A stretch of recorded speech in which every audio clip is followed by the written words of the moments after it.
একদিনের এক কথায়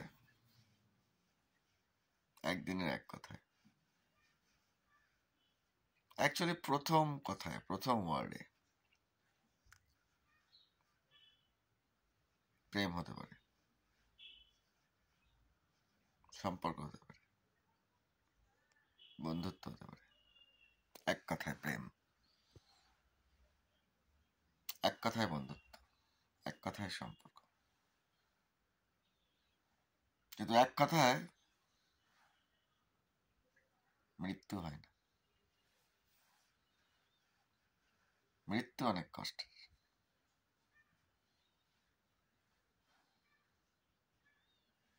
এক কথায় বন্ধুত্ব হয়, ভালোবাসা হয়, প্রেম হয়, সম্পর্ক হয়, মৃত্যু হয় না।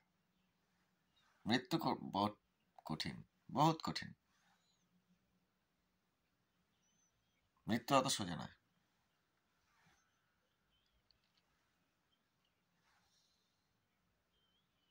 জীবন চালানো কঠিন, সম্পর্ক রক্ষা করা কঠিন, প্রেম রক্ষা করা কঠিন, ভালোবাসা রক্ষা করা কঠিন, কথা রক্ষা করা কঠিন। এবার যার ক্ষমতা নেই, ক্যাপাসিটি নেই, তাকে তো বলে কিছু লাভ নেই। তার কাছ থেকে ভালোবাসা আশা করবো, চলবে? সম্পর্কের মাধুর্য আশা করব, চলবে? সম্মান আশা করব, চলবে? মানুষ কেমন, শিক্ষাগত যোগ্যতা কি, বংশ পরিচয় কি, এগুলো কাজে লাগবে মানবিকতা ছাড়া? সুন্দর অনুভব ছাড়া এগুলোর কোনো দাম আছে? তো এটাই হচ্ছে আশা, এটাই হচ্ছে প্র্যাকটিক্যাল নলেজ, যে আমি কার কাছে কি ডিমান্ড করব, কার কাছে কি এক্সপেক্ট করব, কার সঙ্গে কথা বলবো, কার সঙ্গে থাকবো, কার সম্পর্কে ভাববো। একটা মানুষ সম্পর্কে আমি ভাববো কেন?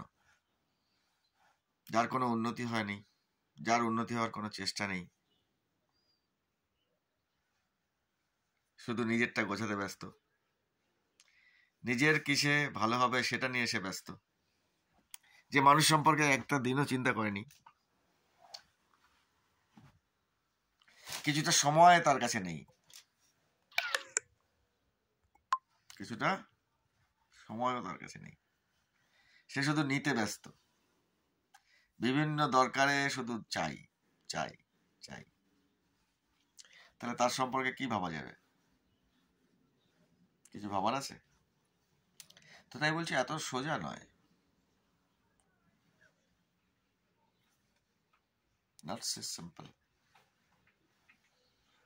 মানুষ চেনা, আমি কেমন, এটা আমার কাজেও যদি প্রমাণ না পায়, সময়ে প্রমাণ পায়। আমি তো জানি আমার ক্ষমতা নেই, আমার ক্যাপাসিটি কম, তারপরেও যে ফিলিংস নিয়ে আমি মানুষের সঙ্গে মিশবো, মানুষের সঙ্গে কথা বলবো, তার উপরেও মানসিকতাটা ডিপেন্ড করে। আমি কেমন মানুষ আমি বুঝতে পারবো।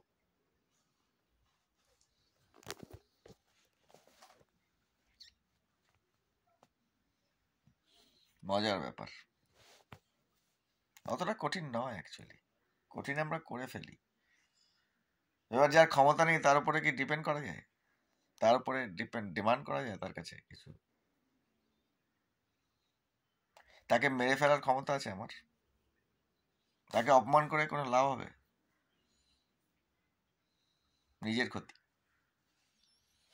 যার ক্ষমতা নেই তাকে যে দুটো বাজে কথা বলবো, তাতে আমার মেন্টাল হেলথ ডাউন হয়ে যাবে, সেটাও করা যাবে না। তো এত কিছু ভাবার পরেও যে লোকটা শুধু বলেছিল আমি ভালোবাসি, তার জন্য কি করা যেতে পারে? যে মানুষটা বলেছিল বন্ধু, তার জন্যে? যে মানুষটা বলেছিল আমার পরিচিত, তার জন্যে? যে মানুষটা বলেছিল আসুন এক কাপ চা খাই, তার জন্যে। যে মানুষটা বিভিন্ন কারণে ফোন করতো তার জন্যে।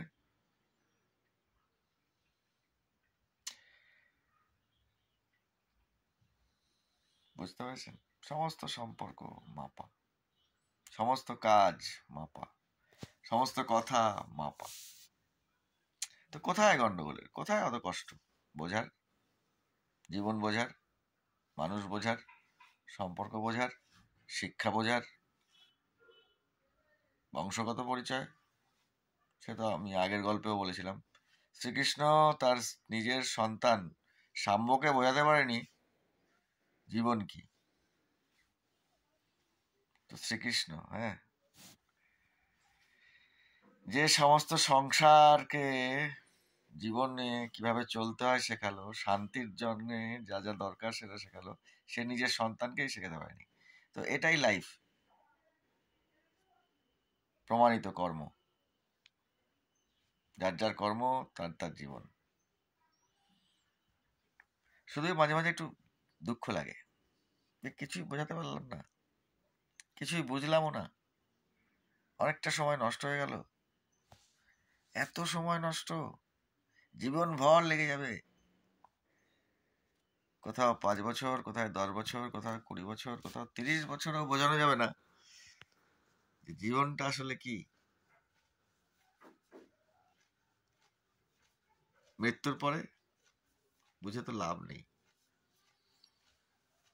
যেদিন মারা যাব সেদিন বুঝলে লাভ আছে। কি অনুভূতি নিয়ে যাব সংসার ছেড়ে, জীবন ছেড়ে,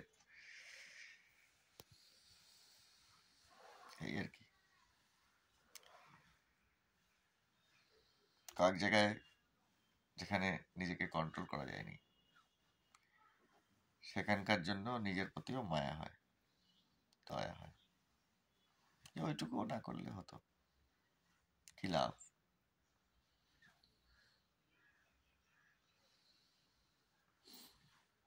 এখানে খালি হাতে এসেছিলাম, খালি হাতে তো যেতে হবে। সেই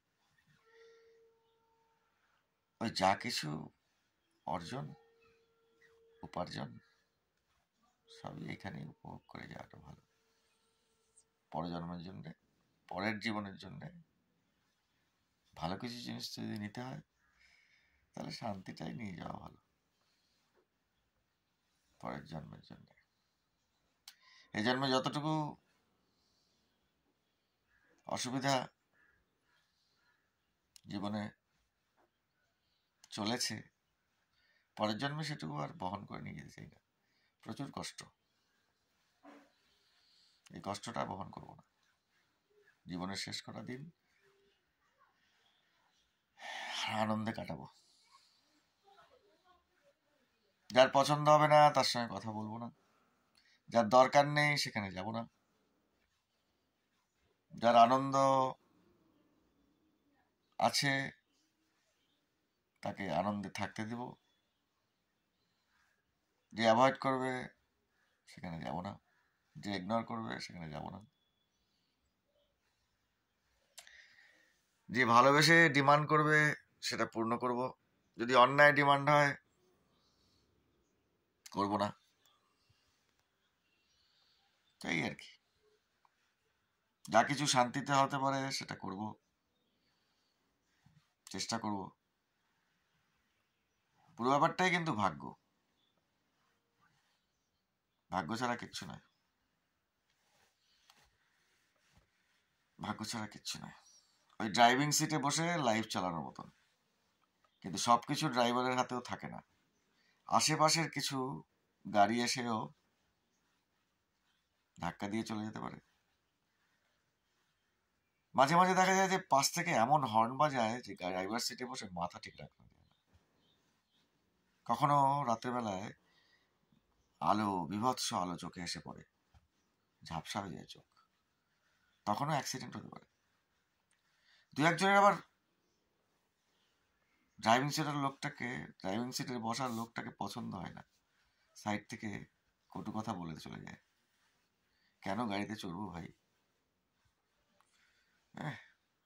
এই আর কি জীবন। এই সময় সবকিছুই শান্তির জন্য। প্রত্যেকটা মানুষের ড্রাইভিং শেখা উচিত, নিজেকে চেনার জন্যে, নিজেকে জানার জন্যে।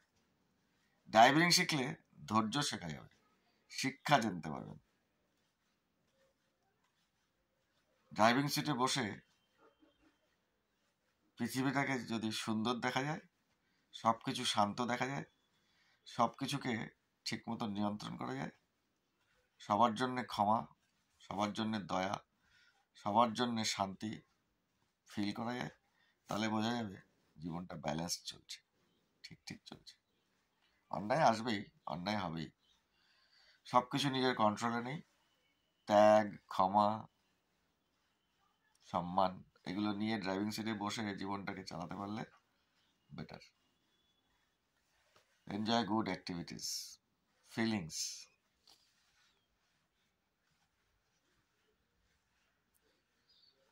56 হয়ে গেছে, আর কতদিন? আমার তো মনে হয় লাস্ট ফিউ ডেজ, এই লাস্ট ফিউ ডেজ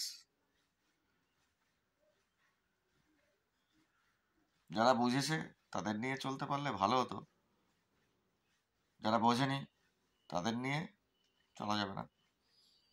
নতুন করে আর কত প্রমাণ দেব মানুষ কেমন? তাই জীবনের শেষ কটা দিন সুন্দরভাবে কাটাতে পারলেই ভালো।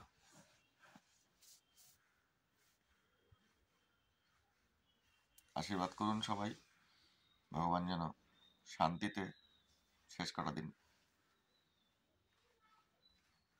কাটানোর জন্য আশীর্বাদ করেন। সবার সহযোগিতা কামনা করি।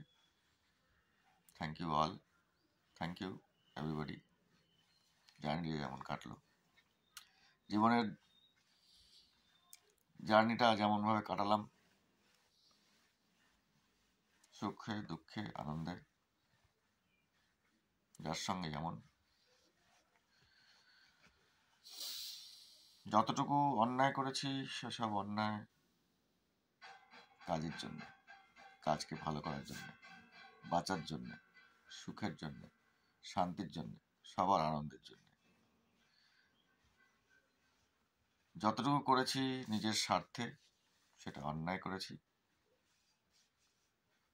যতটুকু করেছি শুধু ব্যক্তিগত স্বার্থে সেটা আরো অন্যায় করেছি।